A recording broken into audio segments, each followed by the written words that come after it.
Want to know how to make punk beats like the ones you hear in Slowthai's Ugly? It's actually a lot simpler than you think. In this video, I'm gonna go over 3 techniques he does to create his most exhilarating project to date. But first, let me show you the one thing you don't want to do in punk. Modern pop music usually sounds really clean and polished. Punk is the polar opposite to pop because a lot of compression is used in pop music to tame the natural dynamics of a song. You can look at compression as the volume police. They have a noise limit that they have to enforce. This gives off that clean and polished feeling that you know of, which you want to minimize the use of in punk. Here's what it sounds like.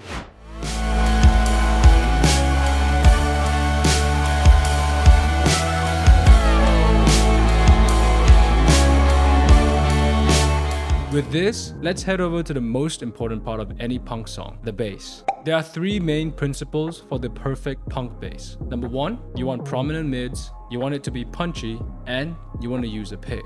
You also generally want to play with half steps to get a more dissonant sounding melody. Here's an example of a bass line.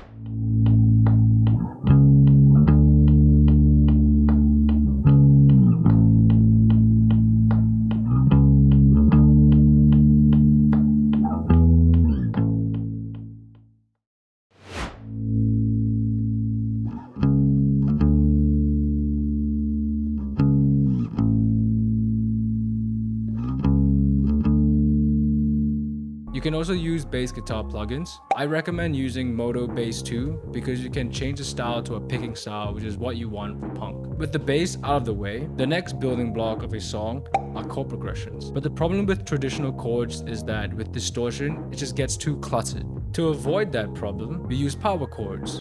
And you might be wondering, what are they? A power chord only consists of the root note, the fifth, and the octave. This means that no power chords are distinctively major or minor when considered individually. In short, they kind of sound boring. They lack substance, but putting it through some distortion and they sound nice. But you might be asking, how do I play a power chord, Ken? With this new technique, you only need to use your index finger like this.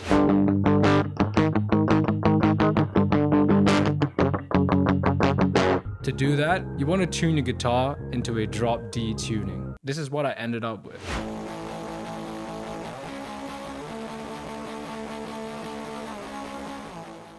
Now that you have the chord progression settled, let's look at how he makes his melodies. In Ugly, a lot of the melodies actually follow more of a post-punk aesthetic. They sound more like an ARP, and you only really need to use these shapes. Here's what it sounds like now after some processing.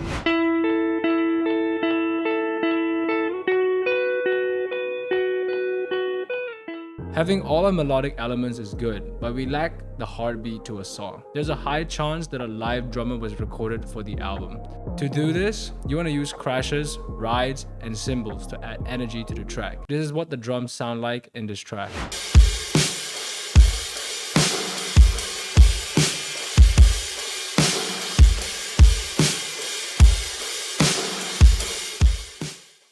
By the way, all the sounds you're hearing in this video are actually from my sample pack called Bastards. There are bass lines, power chords, melodies, effects, drones, and even processed live drum sounds. So if you're interested, the link's in the description.